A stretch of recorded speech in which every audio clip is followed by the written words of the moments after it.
খরচ করে।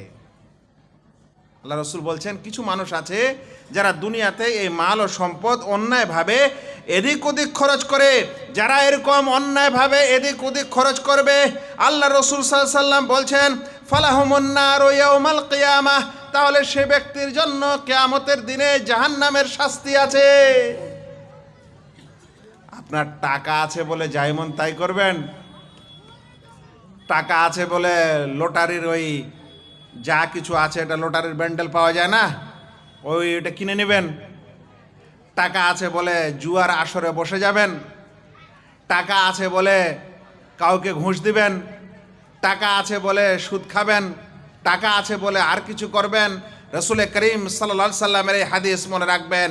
ভাইয়েরা, পৃথিবীতে যা কিছু আছে এটা আল্লাহ রাব্বুল আলামিন আমাদের মানুষের হাতে একটা আমানত হিসাবে দিয়েছে। আর এই আমানত আমাদেরকে খেয়ানত করা যাবে না। তারপরও মানুষে পৃথিবীতে মাল মাল দৌলত দৌলত করে চিৎকার করে। নবী করিম সাল্লাল্লাহু আলাইহি সাল্লামের এই হাদিস মনে রাখেন, তিনি বলছেন ইয়াকুলু ইবনু আদম মালি মালি, আদমের বাচ্চা বলে, আদমের সন্তান বলে যে মাল ও দৌলত, মাল ও সম্পদ, টাকা আর টাকা, পয়সা আর পয়সা কোথায় পাবো? রাসূল করিম সাল্লাল্লাহু আলাইহি সাল্লাম বলছেন ওয়া হাল্লাকা ইবনা আদম মিম্মা আলাইকা ইল্লা মা আকালতা ফাআফনাতা, হে আদমের বাচ্চা, হে আদমের সন্তান, তুমি মাল মাল করে চিৎকার করছো কেন? তুমি কি জানো যে তোমার মাল ওইটাই যেটা তুমি খাও এবং খেয়ে দিয়ে শেষ করে দাও? মানে কত মাল মাল করছো কেন? ওই সব মাল তুমি যদি পেয়ে যাও তো তোমার কি কোনো লাভ দিবে? রাসূল সাল্লাল্লাহু আলাইহি ওয়াসাল্লাম বলছে তোমার কি কোনো লাভ দিবে?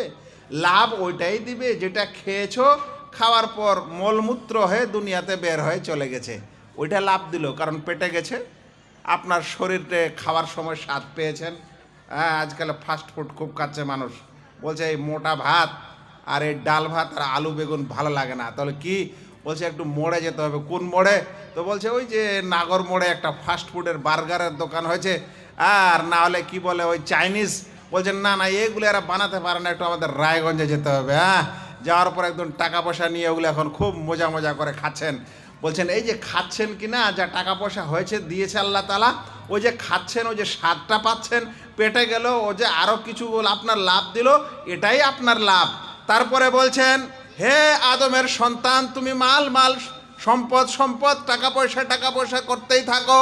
তুমি মনে রাখিও যা খেয়েছো, খেয়ে শেষ করেছো, ওইটাই তোমার লাভ দিয়েছে। আও লাবিস্তাফা আবলাইতা, কিংবা কোনো কিছু কিনে তা পরিধান করেছো, পরেছো, আর পড়তে পড়তে সেটা পুরাতন হয়ে গেছে, ছিঁড়ে শেষ হয়ে গেছে, ওইটাই তোমার লাভ দিয়েছে। হ্যাঁ, আজকে জালসায় এসেছেন আপনারা, অনেকে হয়তো নতুন জামা পরে, হ্যাঁ সুন্দর লাগছে আজকে দেখতে। যেদিন বিয়ে শাদী করতে যান ওদিন পুরাতন কাপড় পরে যান, ওই দিন খুব নতুন কাপড় চকমক করে। হ্যাঁ, যেই মেয়ের বিবাহ হয় তার কাপড় চোপড় ইত্যাদি। আল্লাহ রসুল বলছেন এইটাই তোমার লাভ দিবে দুনিয়াতে, যে টাকা পয়সা ছিল তো কিছু জিনিস কিনেছো, কাপড় চোপড় আর পরেছো, তারপরে পুরাতন হয়ে গেছে। আর কোন জিনিসটা লাভ দিবে?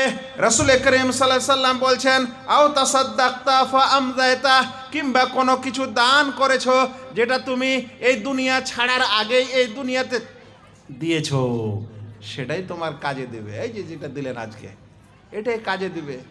বলছে মাল সম্পদের মধ্যে হয় খেয়েটে শেষ করো, না হলে পরে টরে শেষ করো, আর না হলে দান করে দাও, তোমার যাওয়ার পূর্বেই এটা জমা থাকবে। আর এই কয়টা জিনিস তোমার লাভ দিবে, এছাড়া অন্য জিনিস তোমার লাভ দিবে না। রাসূল করিম সাল্লাল্লাহু আলাইহি সাল্লাম আরও বলছেন, যখন কোনো মানুষকে কবরের দিকে নিয়ে যাওয়া হয় তখন তার সাথে তিনটি জিনিস চলতে থাকে। এক নম্বর, তার সাথে তার পিছে পিছে তার মাল সম্পদ যায়। দ্বিতীয় নম্বর, তার পিছে পিছে তার আত্মীয় স্বজনরা যায়, পরিবার পরিজনরা যায়। আর তার সাথে তার নেক আমল যায়।